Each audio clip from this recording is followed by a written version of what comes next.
guys, today we're going to learn how to make some bone broth.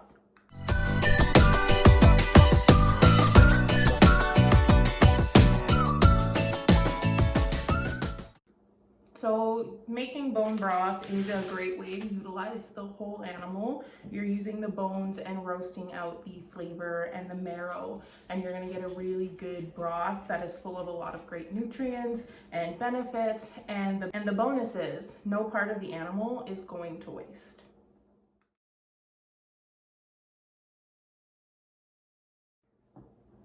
So your very first step is going to be to preheat the oven. And to make broth, that sounds a little weird. You're gonna preheat it to 450 degrees. And what you're gonna do is you're gonna roast the bones before we put them in the broth. And it's going to help bring out a lot of extra flavor, and it just makes it taste so much better. So step 2, while you wait for your oven to preheat, you're going to season the bones just a little bit. I just use a little bit of salt, pepper, and a little bit of oil.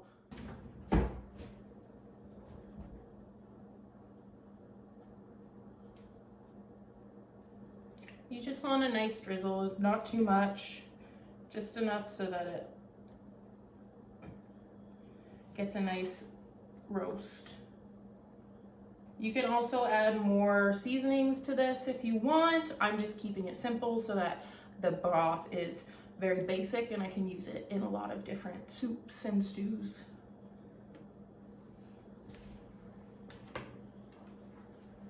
Now we're just gonna add some salt.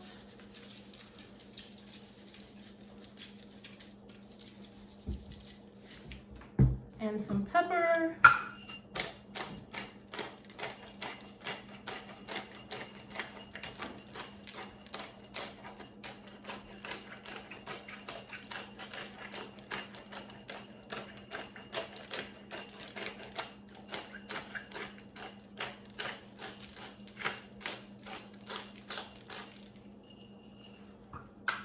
This is where you're gonna get hands-on, and you're going to just massage the oil and the salt and pepper all over the bones.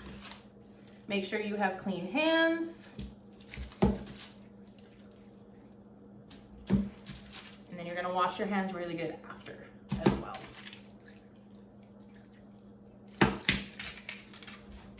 I've got some leg bone here and some oxtail.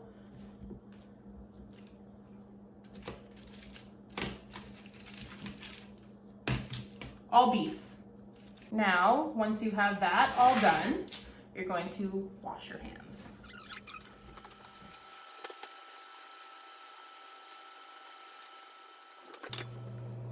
Now that the oven is preheated, you're going to take your bones and you're going to put them in for about 20 minutes.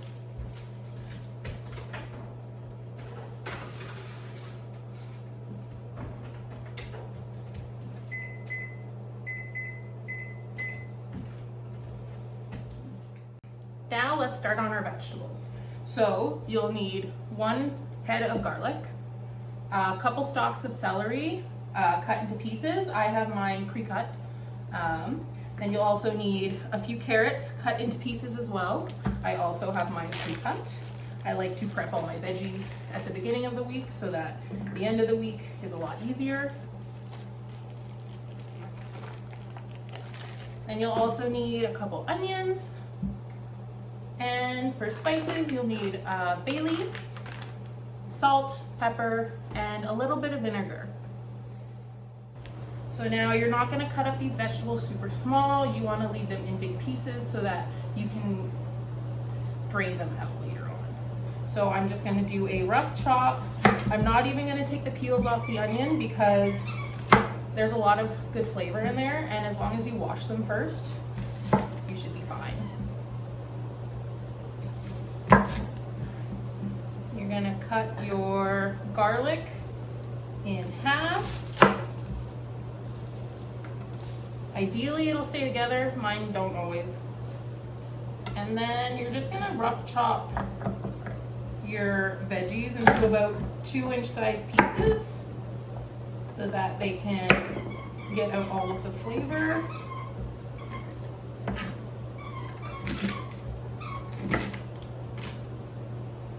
So now that you have all of that chopped up, you're just gonna throw it in a crock pot.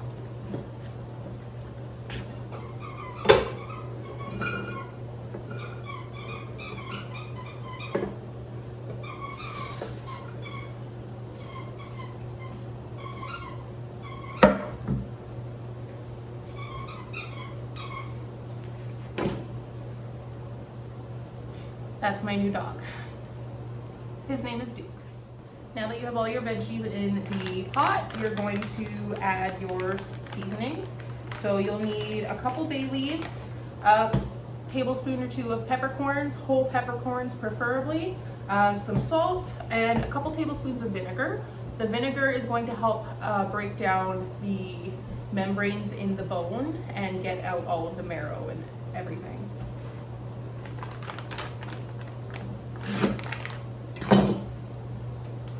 You're gonna take a couple bay leaves, whole, and just plop them in. You don't want them in there once the broth is done. And then we're just I'm gonna eyeball it. We're gonna do a couple tablespoons of peppercorns, about a tablespoon and a half of salt,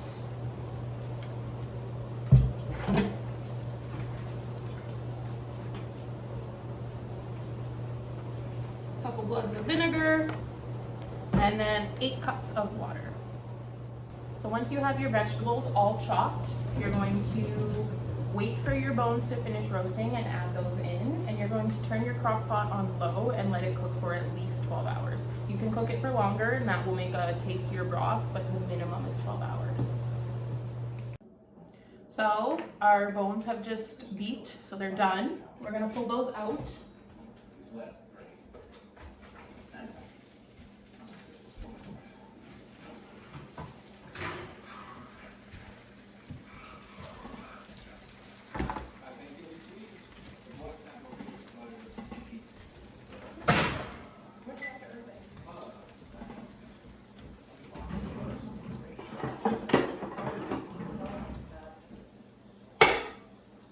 So now that their bones are done, we're just going to transfer them over into the crock pot.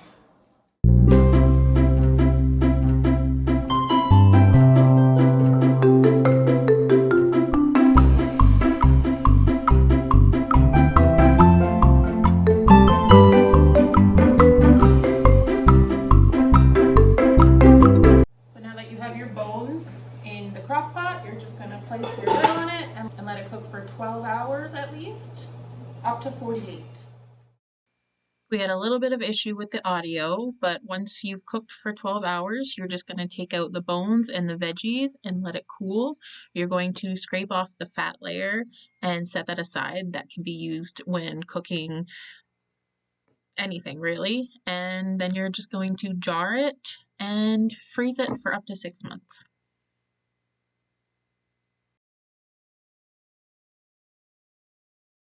What kind of soup would you make with your broth?